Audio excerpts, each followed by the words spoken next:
Hello नमस्ते, most welcome सभी का। और इस वाले सेशन में महत्वपूर्ण खोज और आविष्कार को देख रहे हैं। ये इंपॉर्टेंट है हमारे एग्जाम के लिए। और आपको पता है रेलवे ग्रुप डी की एग्जाम डेट भी आ चुकी है, 3 अगस्त से उसका एग्जाम है। लाइव क्लास डेली बेसिस पर करंट अफेयर और जीएस की रात को 10:30 बजे चलती है, लेकिन आपके लिए इंपॉर्टेंट टॉपिक वाइज वीडियो भी शाम को 6 बजे यहां पर डाली जाएगी। तो इसमें हम ये पहला टॉपिक देख रहे हैं जो इंपॉर्टेंट है, यहां से आपके एग्जाम में हिट करेगा। देखो, जैसे भौतिक विज्ञान से देखें कि भाई गुरुत्वाकर्षण का नियम किसने दिया, ये आइजैक न्यूटन ने दिया। और ये कब दिया, 1687। तो ईयर जरूर याद रखना इस वाले में। जिसमें मैं बताऊं ईयर याद रखना, उसमें याद रख लेना, जिसमें ना कहूं तो मत याद रखना बेशक उसका, ठीक है। तो पृथ्वी वस्तुओं को अपनी ओर खींचती है, इसमें यह बताया था। अगला देखिए, सापेक्षता का सिद्धांत, ये किसने दिया है, अल्बर्ट आइंस्टाइन ने दिया है, 1905 में दिया है। और इसका जो मेन सूत्र है वो क्या है, E=mc²। अब ये 1905 आप याद रख लेना क्योंकि ये इंपॉर्टेंट है। रेडियोधर्मिता, इसके जो खोज करता है वो कौन है, हेनरी बैकरल। 1896 में इसकी खोज हुई है। बाद में मैडम क्यूरी ने इसमें शोध किया था। ओके, आ जाओ नेक्स्ट पर। अगला हम देखें, इलेक्ट्रॉन। हमेशा याद रखो कि भाई ईंट पर नाच, ये वाली तो ट्रिक आपने स्कूल में पढ़ी होगी कि भाई इलेक्ट्रॉन की खोज थॉमसन यानी थॉमसन ने करी है, याद रख सकते हो। और प्रोटॉन की रदरफोर्ड ने, है ना भाई, किसने, रदरफोर्ड ने। और अगर आप देखोगे न्यूट्रॉन की, वो चैडविक ने। तो ऐसे भी आप ध्यान रख सकते हो। अब बात यह है, इलेक्ट्रॉन हमेशा ध्यान रखना, उस पर ध्यान रखोगे माइनस का चार्ज होता है इलेक्ट्रॉन पर। और अगर आपसे पूछे न्यूट्रॉन, वो तो न्यूट्रल होता है और प्रोटॉन पॉजिटिव होता है। क्लियर हो जाएगा। अच्छा, अगर आपसे पूछे इलेक्ट्रॉन, इसके जो खोज करता हो गए वो कौन हो रहे, ये है जे थॉमसन। इसका बेशक आप ईयर मत याद रखना। ऋणात्मक आवेश वाला कण है ये। प्रोटॉन अगर हम देखें तो रदरफोर्ड। और ये ध्यान रखोगे क्या हो जाएगा, ये धनात्मक आपको देखने को मिल जाएगा, ये से आप ध्यान रखोगे। आ जाओ नेक्स्ट पर। अगर हम देखें न्यूट्रॉन, ये जेम्स चैडविक हो जाएंगे और 1932 में इसकी खोज हुई है। आवेश रहित कण होता है ये। एक्सरे मोस्ट इंपॉर्टेंट, ठीक है भाई। इसके जो खोज करता है वो कौन है, रोंजन हो जाएंगे। 1895 में खोज हुई है, शरीर के अंदर देखने हेतु। ओके भाई। अगला देखिए, रेडियम। ये कौन है, ध्यान रखोगे, मैरी क्यूरी यानी कि मैडम क्यूरी ने क्या करी है, इसकी खोज करी है 1898 में। रेडियोधर्मी तत्व है ये एक। और परमाणु सिद्धांत की अगर हम देखें, जॉन डाल्टन ने, ये पूछा जाता है, ध्यान रखना। और 1803 में करी है, तो इसका ईयर भी याद रखना है, 1803। पदार्थ परमाणुओं से मिलकर बना है, इसमें यह बताया गया था। अगला देखिए, नाभिक की खोज, रदरफोर्ड। और अगर आप देखोगे 1911 में परमाणु के केंद्र में नाभिक बताया था इसमें। ओके भाई, आ जाओ नेक्स्ट पर। अगला देखते हैं हम आवर्त सारणी को, ये किसने दी थी, मेंडलीफ ने। और अगर आप देखोगे 1869 में, ये रूसी वैज्ञानिक थे, ध्यान रखना, मेंडलीफ। तत्वों का वर्गीकरण इन्होंने बताया था। उस समय पर सिर्फ आवर्त सारणी में 63 ही तत्व थे, 1869 में। ओके, और उस समय पर आवर्त सारणी में तत्वों को कैसे लगाया गया था भाई, ध्यान रखोगे, उनके बढ़ते बढ़ते परमाणु, है ना भाई, परमाणु भार के हिसाब से। क्लियर हो जाएगा, भार से उनको लगाया गया था, ये भी चीज आप ध्यान रखोगे। अभी तो आवर्त सारणी में 118 तत्व है, 7 आपको आवर्त देखने को मिल जाएंगे, है ना भाई। और आपको 18 समूह देखने को मिल जाएंगे। अभी जो आप आवर्त सारणी देखते हो हमारी, ये जो आपको आधुनिक आवर्त सारणी देखने को मिलती है, ये जो इसमें पड़ी हुई पंक्ति है ना, जैसे 1 हो गया, 2 हो गई, फिर 3 हो गई, फिर 4 हो गई, है ना भाई, फिर आपको 5 और फिर 6 और 7, ये जो पड़ी हुई है ना 7, ये जो आपको यहां पर पड़ी हुई देखने को मिलती है, जिन्हें हम क्षैतिज बोलते हैं, क्षैतिज पंक्ति, ये क्या चीज दर्शाती है, ये आवर्त को दर्शाती है, याद रखोगे। और इसमें जो आपको खड़ी हुई ऐसे देखने को मिलेंगी, ये आपको 18 देखने को मिलेंगी, ध्यान रखना 18। जो आपको ऊर्ध्वाधर देखने को मिलती हैं, और ये किस चीज को दर्शाती है, ये ग्रुप को यानी कि समूह को दर्शा रही होती है ये। ठीक है भाई, क्लियर हो जाएगा। अच्छा, अगर आप देखोगे ये जो आपको लास्ट छठा और सातवां देख रहे हो ना आवर्त, ठीक है भाई, ये जो छठा और सातवां है, इसमें आपको 32 तत्व देखने को मिलते हैं, यानी कि ज्यादा तत्व है इन दोनों में। ठीक है भाई, ओके, इतनी बात हो गई। आ जाओ नेक्स्ट पर।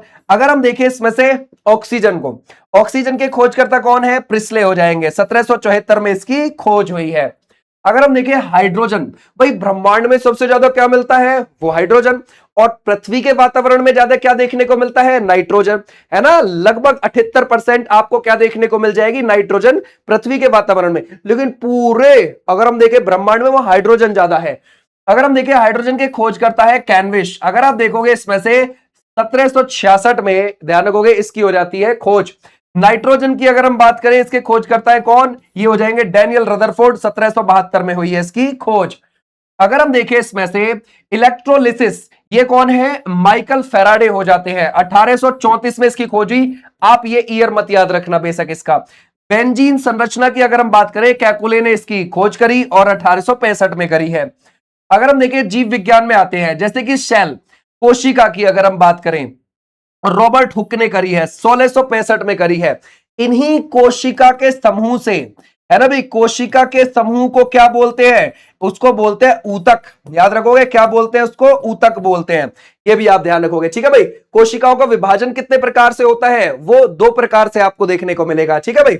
अगर आपसे पूछे जीवाणु, बैक्टीरिया की, ल्यूवैन हॉक ने करी है, 1676 में करी है। ओके भाई।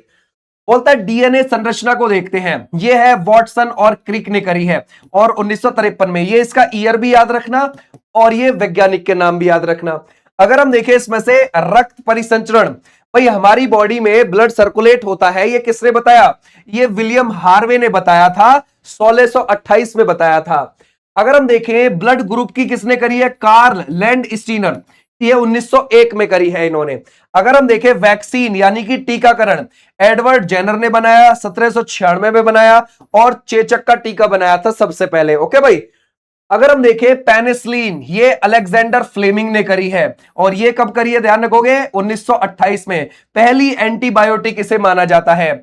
विकासवाद का सिद्धांत बहुत इंपॉर्टेंट है ये, ओके, ये चार्ल्स डार्विन ने बताया, है ना भाई, 1859 में। पुस्तक है इनकी ओरिजिन ऑफ स्पीसीज, बहुत ज्यादा इंपॉर्टेंट है ये। अगर हम देखें अनुवांशिकता के नियम, ये ग्रेंगर मेंडल ने दिए हैं, और 1866 में। फादर ऑफ जेनेटिक्स इनको माना जाता है। ओके भाई, आ जाओ नेक्स्ट पर। अगला देखें आधुनिक आविष्कार पर आते हैं, जो ज्यादा पूछे जाते हैं हमारे रेलवे के एग्जाम में भी। अगर हम देखें बल्ब, अगर हम देखें आविष्कारक थॉमस एडिसन हो जाते हैं, और ये 1879 में। ईयर मत याद रखना, लेकिन आप थॉमस अल्वा एडिसन का नाम याद रखना। टेलीफोन, ये है ग्राहम बेल, और ये 1876 में इन्होंने करी है, ग्राहम बेल ने। बोलता है रेडियो, ये है मार्कोनी, 1895 में उन्होंने खोज करी है। टेलीविजन की अगर हम बात करें तो ये है जॉन लॉगी बेयर्ड। ओके भाई, ध्यान रखोगे, टेलीविजन, ठीक है भाई, क्लियर हो जाएगा, टीवी यानी कि, ठीक है भाई, 1926 में करी है इन्होंने खोज। अगर हम देखें कंप्यूटर, चार्ल्स बेबेज, 1837 में करी। इंटरनेट, इंटरनेट देखो पहले ध्यान रखोगे, ये आर्पानेट के नाम से जाना जाता था अमेरिका में पहले इसको, फिर बाद में इसको इंटरनेट किया गया इसका नाम। 1969 में ये शुरू हुआ अमेरिका में। अगर हम देखें इसमें से प्रिंटिंग प्रेस, ये किसका है भाई, ये हो जाएगा गुटेनबर्ग का, 1440 में इसकी खोज हुई है। अगर हम देखें भाप का इंजन, ये जेम्स वॉट ने बनाया, 1769 में ये बनाया है। हवाई जहाज राइट ब्रदर्स ने बनाया है, ठीक है भाई, जॉन राइट और विल्बर राइट, दोनों ब्रदर्स ने बनाया। दिसंबर 1903 में अमेरिका के उत्तरी कैरोलिना एक जगह पड़ती है अमेरिका में, उत्तरी कैरोलिना, वहां पर इन्होंने 1903 के दिसंबर में उड़ाया था वो। ओके भाई। अगर हम देखें मोटर कार, कार्ल बेंज ने ये बनाई, ठीक है भाई, 1885 में बनाई है। ओके, आ जाओ नेक्स्ट पर। बैटरी की अगर हम बात करें तो ये कौन है, ध्यान रखोगे, अलेसांद्रो वोल्टा, और अगर हम देखें 1800 में। कैमरा बहुत इंपॉर्टेंट, पेपर में पूछा जाता है, जॉर्ज ईस्टमैन ने इसके आविष्कार किया है, 1888 में किया है। ओके भाई। और पहला जो कैमरा था वो कोडेक कैमरा था। ओके। बोलते हैं सिलाई मशीन, ये है इलियास होवे, 1846 में। अगर हम देखें ग्रामोफोन की अगर हम बात करें, ये कौन हो जाएगा, ग्रामोफोन जिसको बोलते हैं, ठीक है भाई, ग्रामोफोन, ये हो जाएंगे थॉमस एडिसन, ये अगर आप देखोगे इसमें से 1877। ओके भाई। अगर हम देखें इसमें से लिफ्ट, ये कौन है, एलिशा ओटिस है, और ये 1852 में करी है इसकी खोज। अब अगर हम देखें अंतरिक्ष और टेक्निक में थोड़ा सा देखते हैं, रॉकेट तकनीक, इसके वैज्ञानिक कौन है भाई, ये किसने शुरू करी, रॉबर्ट गोडार्ड ने करी, 1926 में करी है। पहला आर्टिफिशियल सैटेलाइट यानी कि उपग्रह, वो कौन सा था, स्पुतनिक फर्स्ट, और ये किसका था, यूएसएसआर का, सोवियत संघ का, रशिया को पहले इस नाम से जाना जाता था। 1957 में उसने पहला, ध्यान रखोगे, फर्स्ट सैटेलाइट उसने लॉन्च कर दिया। पहला मानव अंतरिक्ष मिशन यानी कि स्पेस में जाने वाला, ध्यान रखोगे, पहला मिशन जो ना मानव का, ठीक है भाई, ध्यान रखोगे, वो कौन थे मानव जो गए थे अंतरिक्ष में, स्पेन में, रूस के यूरी गागरिन थे, 1961 में गए थे। ओके। चंद्रमा पर पहला मानव, वो है नील आर्मस्ट्रांग, इन्होंने कदम रखा। ठीक है भाई, ओके, क्लियर हो जाएगा। और इनके साथ दूसरे कौन थे? बल्स एल्ड्रिन, ध्यान रखोगे दूसरा कदम इनका। ठीक है भाई, ऐसे भी आप ध्यान रख सकते हो। क्लियर हो जाएगा, समझ गए? Balls Aldrin. और 1969 की ये बात है, कौन सा मिशन था? अपोलो 11 मिशन था। अगर हम देखें इसमें से हेलीकॉप्टर, ये आविष्कारक कौन है? इगोर, है ना भाई, सिकोरस्की, 1939 में इन्होंने आविष्कार किया है इसका।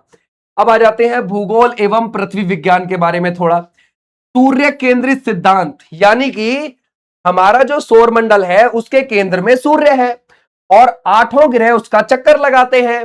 ये बात किसने बोली? कॉपरनिकस ने बोली, 1543 में बोली थी। ये पूछा जाता है। ओके भाई, ग्रहों की गति के नियम किसने दिए हैं? केपलर ने दिए हैं। और ध्यान रखोगे 1609 में दिए हैं। अगर हम देखें समुद्री मार्ग से भारत की खोज वास्को डिगामा ने करी थी, मई 1498 में वो आ गया था पुर्तगाल से भारत। ओके भाई, और कहां आया था? कालीकट पोर्ट पर आया था, जो कि केरला में पड़ता है। अगर हम देखें अमेरिका की खोज किसने करी? कोलंबस ने करी, 1492 में करी। यानी कि पूरे नॉर्थ अमेरिका महाद्वीप की इसी ने खोज करी है। ये भी आप ध्यान रखोगे। क्लियर हो जाएगा? आ जाओ नेक्स्ट पर। बोलता है दक्षिणी ध्रुव की खोज एमंडसन ने करी है, 1911 में करी है। ठीक है भाई, तो यहां तक हमारी 50 खोज हो चुकी हैं। ठीक है, अब आते हैं आगे, कुछ महत्वपूर्ण गैस देखते हैं। जैसे हाइड्रोजन, इसका जो प्रतीक है वो H है, परमाणु क्रमांक है 1, सबसे हल्की गैस इसको माना जाता है। ठीक है भाई, ओके। अगर हम देखें हीलियम, अगर आप देखोगे इसमें से He से इसे रिप्रेजेंट करते हैं और इसका परमाणु क्रमांक है 2, गुब्बारों में इसका उपयोग किया जाता है। ठीक है भाई, ध्यान रखोगे। अच्छा, आ जाओ नेक्स्ट पर। अगर हम देखें लिथियम, अगर आप Li से इसको रिप्रेजेंट करते हैं और अगर आप देखोगे इसमें से 3 इसका परमाणु क्रमांक और यह है सबसे हल्की धातु। ठीक है भाई, क्लियर हो जाएगा, सबसे हल्की धातु।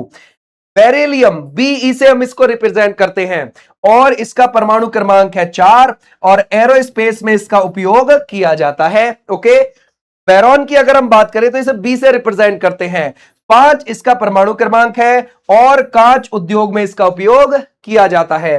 कार्बन की अगर हम बात करें तो इसे सी से रिप्रेजेंट करते हैं, 6 है परमाणु क्रमांक। हीरा एवं ग्रेफाइट में इसका प्रयोग किया जाता है। आ जाओ नेक्स्ट पर। अगर हम देखें नाइट्रोजन N इसका प्रतीक हो जाएगा, 7 इसका परमाणु क्रमांक, वायुमंडल में सर्वाधिक आपको देखने को मिलेगी, लगभग 78%। ऑक्सीजन, O से हम इसको रिप्रेजेंट करते हैं और 8 इसका परमाणु क्रमांक है, श्वसन हेतु आवश्यक है ये। ठीक है भाई। अगर हम देखें फ्लोरीन, F से रिप्रेजेंट करते हैं, ये पेपर में आ जाती है और 9 इसका परमाणु क्रमांक है, सबसे क्रियाशील अधातु इसको माना जाता है। ओके भाई। नियोन, Ne से इसको रिप्रेजेंट करते हैं और 10 इसका परमाणु क्रमांक है, विज्ञापन लाइट में इसका प्रयोग किया जाता है। अगर आप नियोन का लेप लगा के गांव से निकल के जाओगे ना तो लाइट की तरह चमकोगे, फिर तो कुत्ते पीछे पड़ जाएंगे। अगर हम देखें ये हो जाएगा सोडियम, सोडियम Na से इसको रिप्रेजेंट करते हैं और 11 इसका परमाणु क्रमांक है, नमक में पाया जाता है। ओके भाई। अगर हम देखें मैग्नीशियम, Mg से इसको रिप्रेजेंट करते हैं, 12 इसका परमाणु क्रमांक और आतिशबाजी में इसका उपयोग किया जाता है, पटाखों में इसका प्रयोग किया जाता है। एल्यूमिनियम, Al से इसको रिप्रेजेंट करते हैं और 13 इसका परमाणु क्रमांक है और ये क्या हो जाएगा? एक हल्की धातु हो जाएगी। जैसे इसका अयस्क आपको क्या देखने को मिल जाएंगे? कोरंडम पूछा जाता है, ध्यान रखना। ठीक है भाई, क्लियर हो जाएगा। क्रायोलाइट आपसे पूछ लिया जाएगा, ये भी आप ध्यान रखना। बॉक्साइट ऐसे भी आपसे पूछा जाता है। ठीक है भाई, ये भी आप ध्यान रखोगे। सिलिकन, अगर हम देखें Si से इसे रिप्रेजेंट करते हैं, 14 इसका परमाणु क्रमांक है और कंप्यूटर चिप में इसका प्रयोग किया जाता है। फास्फोरस को देखोगे तो P इसका प्रतीक है और 15 इसका परमाणु क्रमांक, माचिस में इसका उपयोग किया जाता है। ओके। सल्फर को देखें, S इसका प्रतीक हो जाएगा और 16 इसका परमाणु क्रमांक और गंधक में इसका उपयोग किया जाता है। ओके भाई। अगर आप, हालांकि इसको गंधकी बोलते हैं। ठीक है भाई, आ जाओ इधर। अगर हम देखें इसमें से क्लोरीन, Cl से इसको रिप्रेजेंट करते हैं, 17 इसका परमाणु क्रमांक है और ये क्या है? जल शुद्धिकरण में इसका प्रयोग किया जाता है। आर्गन, Ar से रिप्रेजेंट करते हैं इसको, 18 इसका परमाणु क्रमांक है और ये एक निष्क्रिय गैस है। देखो हमारा जो ग्रुप 18 है ना आवर्त सारणी में, उसमें आपको है ना भाई helium, neon, argon, xenon, radon, krypton लिख सकते हो, है ना भाई। हीलियम हो गया, नियोन हो गया, आर्गन हो गया, है ना भाई, जीनॉन हो गया, ओके भाई, रेडॉन हो गया और क्रिप्टॉन हो गया। क्लियर है? ये हमारी अक्रिय गैसें हैं, इनको निष्क्रिय या फिर अक्रिय गैस बोल दिया जाता है। अक्रिय बोल सकते हो या फिर निष्क्रिय बोल सकते हो, इनको ये बोला जाता है। क्लियर हो जाएगा, समझ गए? ओके, है आपको ये देखने को मिलती है, ठीक है। अगर हम देखें आर्गन, AR हो गया, ठीक है भाई, तो आर्गन किस में आएगा? आर्गन इसी में ही है, यानी कि वो एक निष्क्रिय गैस है। ओके भाई। पोटेशियम, अगर आप देखोगे इसको कैसे रिप्रेजेंट किया जाता है? परमाणु क्रमांक 19, उर्वरक में इसका उपयोग किया जाता है। ओके। कैल्शियम Ca से इसको रिप्रेजेंट करते हैं, B से इसका परमाणु क्रमांक, हड्डियों में पाया जाता है। ओके, तो ये थे तुम्हारे इंपॉर्टेंट चीजें, यहां तक हमने जो अपनी साइंस में यहां तक देखी हैं। उम्मीद है जब आप एग्जाम देने जाओगे तो कुछ चीजें यहां से आपको देखने को मिल जाएंगे एग्जाम में। फिर मिलूंगा मैं आपको अगले सेशन में, छोटी क्लास में भी, यानी कि शॉर्ट टॉपिक में मिलूंगा, फिर मैं आपको 10:30 बजे लाइव क्लास में भी देखने को मिलूंगा।